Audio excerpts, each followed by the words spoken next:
I wanted to do another little talk on love, because some of these videos I've put out have had such an overwhelming response, and some very interesting responses, I've got to admit. And I think it's just showing me how it's such an area that we're all so desperate to be loved.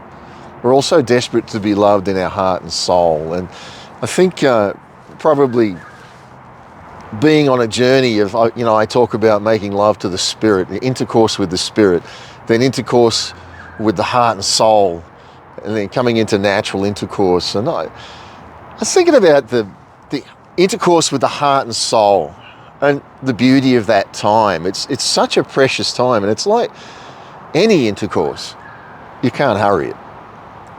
It's not lust-based, it's beauty-based. It's intimacy-based, it's passion-based. Just admiring the tremendous beauty of that one. And I think you should never hurry any one of those things. The intercourse of the Spirit, when it's finished, well, it'll never finish, but when it's completed its first phase and you're moving into intercourse of the heart and soul, then don't rush it. And I think when that time of intercourse with the heart and soul is there, that's the time where you prepare for natural intercourse. And natural intercourse is not just about naturally sexual union. It's also about intercourse of two lives coming together naturally and bonding. Two lives being there and being complete and being just fondled with life, just the beauty of life. And I think each one of those steps is so vital in its journey. And when you're in that intercourse of the heart and soul, which is what I'm going to touch on today, that's the time where you prepare yourself. You prepare for what you know is coming. You prepare for that lover that's there, that you're aware of it, and obviously you don't know all the needs, and in the future you'll come together in natural intercourse and you'll discover everything that's supposed to come out of that. But when it's the heart and soul, it's almost like you can communicate. Nobody else hears it but the lover.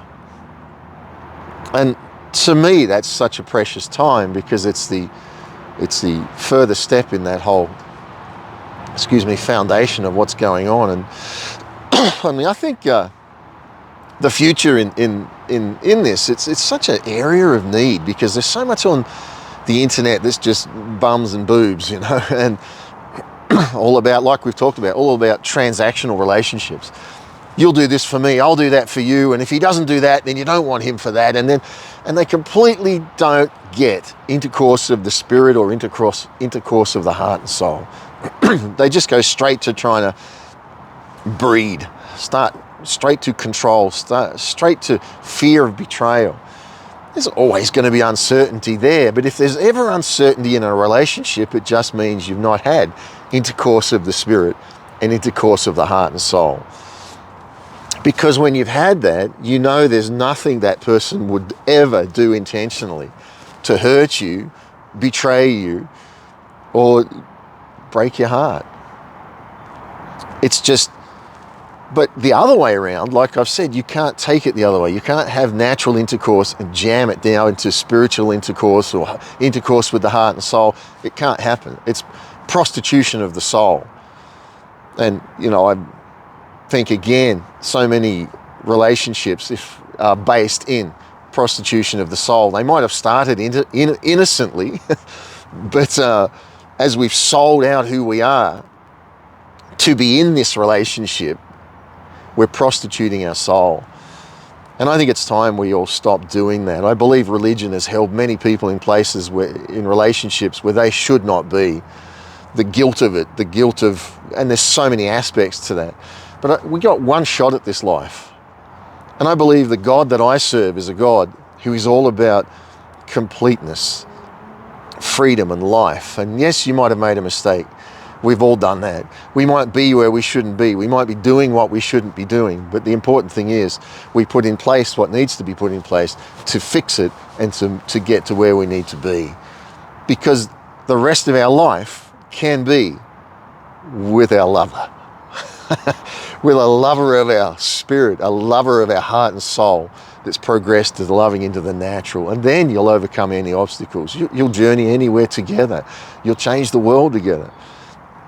I mean, teaching others, or not teaching, but imagine having seminars on things and just expressing love and people coming together and just enjoying the understanding that they matter. And just, this world needs love. It needs love. It needs people that want to take the time for love. And it needs people who want to express it and are not ashamed of what's inside of them. It's a beautiful time. It's a beautiful time. So I after all the responses on a lot of these videos, I mean, I store a lot of my videos on YouTube just because they're easy to find. I don't put a lot of content on there and I don't promote the YouTube. But it's always weird to me because when I do that, you know, my videos get 10 or 15 views and all of a sudden I put these videos up on love and there's, you know, 300 and something views. I'm like, who even knows it's there? And it's, especially when I talked about that prostitution of the soul, it's something that really needs to be addressed, and we are going to address it. You're going to be hearing a lot more from me and others that will be there at the right time to address those things and to talk about that and to encourage you that you too can be right where you need to be with love. So you're loved. You're loved. But today, let's have a think about intercourse of the heart and soul. And while we're doing that, preparing for the fact that we know the next progression is going to be natural intercourse of two lives coming together, united in the beauty of everything that's been. Yeah.